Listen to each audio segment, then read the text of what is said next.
Hello, my name is Mr. Wilke, and this is not my classroom. That's right, this week I've got some work getting done on my house. I need to be home to answer the door, but I'll still be able to teach from home, so I'll be able to teach you guys what's on the test, because that's all we've got to worry about really is what's going to be on the test this week. So, test is at the end of the week. Let's go over it. So we've got 9 multiple choice, 3 free response. So let's start with the multiple choice. We'll go to the free response. We'll be ready for the test. Sound good? I think it sounds good. So let's do it. Number 1. I will ask you what type of sample. We learned a whole bunch of different types of samples, right? So what are some of the samples we learned? We learned cluster sample, voluntary response sample, convenience sample, simple random sample, systematic random sample, stratified random sample, all sorts of samples. I'm going to give you a description of one. You're going to choose the right one. Easy enough. I thought so too. Number 2.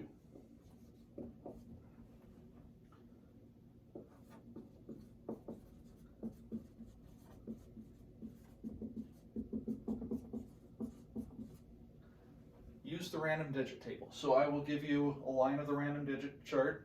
I'll tell you how big of a sample we have. We're going to pick for the treatment group versus the control group. So we need to pick from our sample and assign them to our treatment group.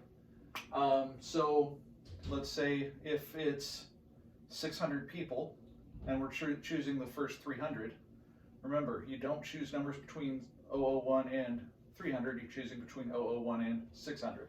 So if it's 728 is the first number you see, you skip that, you go to the next one. If it's 358, hey, there you go, that's your first one. So pick that. If the next one is 358, you'd skip it, right? Because we can't pick it twice. All right. Okay, so number 3.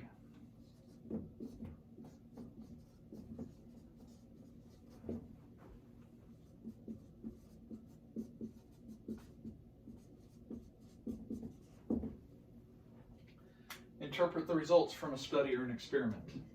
Okay, so if we have, let's say we picked from students at San Mateo High School, can we generalize to high school students everywhere?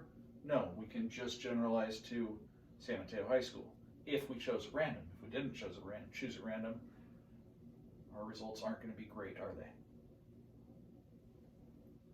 I can drink coffee when I'm at home. This is great.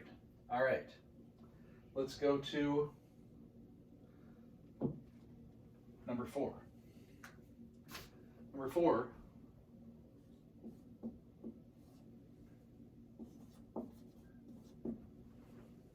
will have something to do with an SRS. SRS we know is simple random sample.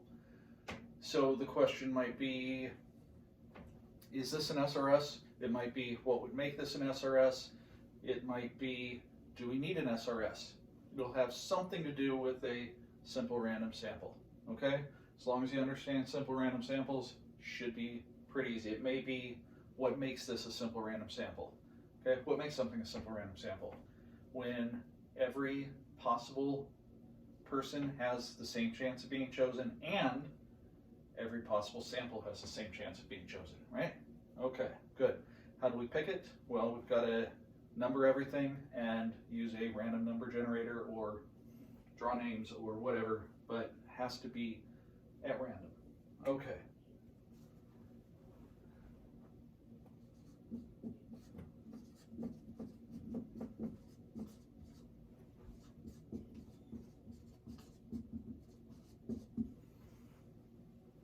Number 5, what type of sampling? Isn't that what we just asked in number 1? Well, sure, but there's different types of sampling. Okay, so again, you'll have I'll describe a sample, you tell me which type that it was. Number 6.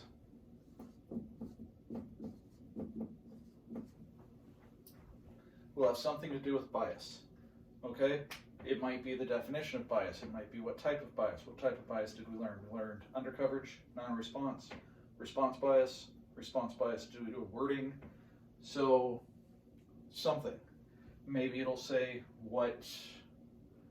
how do we eliminate bias? Does anyone know?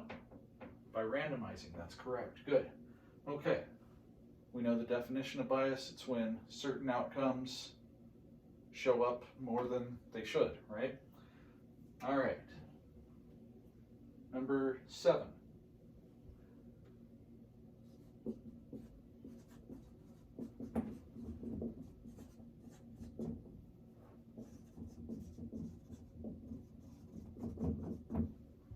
Number 7, I'll ask, what kind of experiment? We learned different experiments, right? We learned completely randomized, we learned matched pairs, we learned block designs.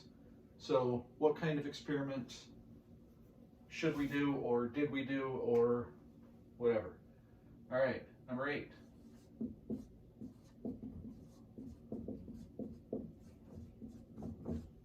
Will have something to do with statistical significance. So remember, what makes something significant is when it's so far away from what we expect it to be that it probably didn't happen due to chance. Okay? So I may ask you the definition, I may ask you, are these results significant? Something to do with significance. I may ask you to explain significance. We understand significance? Let's hope. If we do, we should get that one right.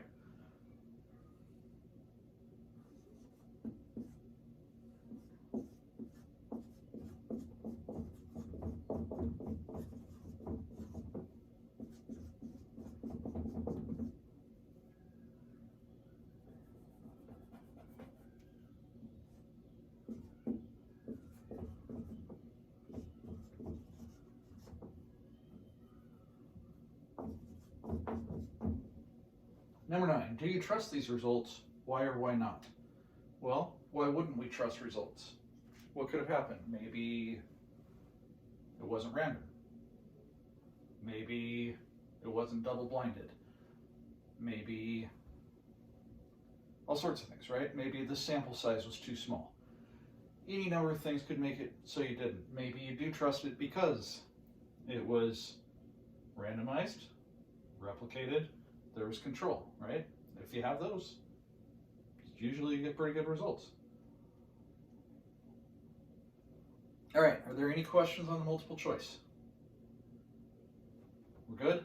Okay, in that case, let's do some video magic and we'll clear the board off and go over the free response. And magic. All right, so let's go over the free response. We're at number 10.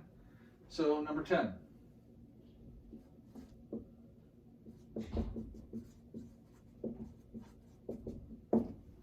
Number 10, I will describe an experiment. I will ask you to give me the units. Something about control, whether it's what's the control group, or what does the control group get, or is there a control group, something about control, and then I will ask you to do a diagram, okay? Remember, we start with however many, we randomize, if it's a block design, you block first. If it's a match pairs, you randomize the order, or you put into small blocks of 2. If it's completely randomized, we completely randomize, select random, then compare, right? We've seen the diagrams before. I know because I did a lesson on them. All right. So that's number 10. Number 11.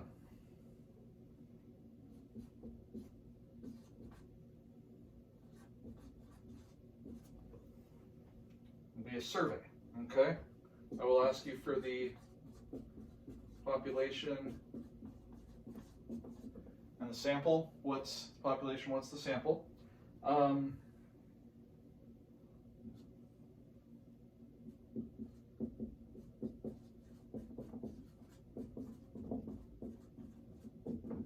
I'll ask you, is it better this way than another way? So maybe it's done poorly, how could I have made it better? Maybe it's done great, how could I have made it worse?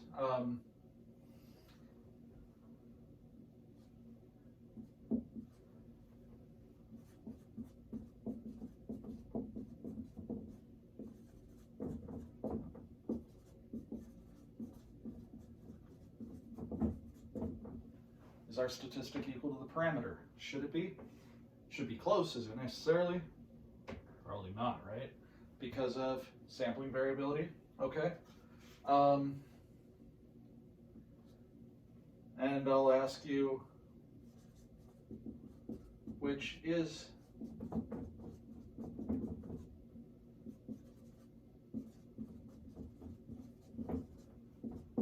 closest to the parameter? So if we split it up into different blocks or strata, it's a survey, so it'd be stratified.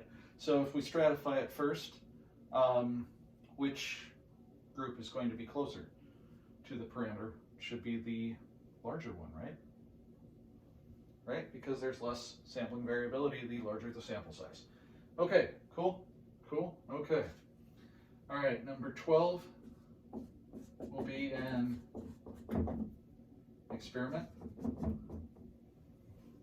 So I'll ask you the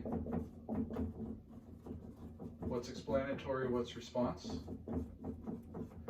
Right, explanatory is X, response is Y. All right, I will ask you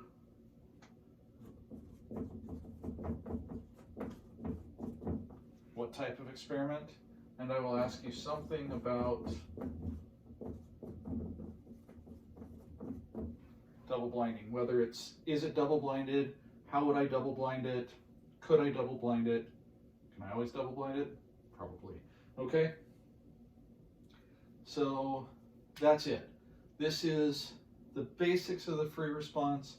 If you study all these things, you'll probably do pretty well, I hope. All right, well, thank you guys for listening. Thanks to What We Do in the Shadows for the Jackie Daytona mug.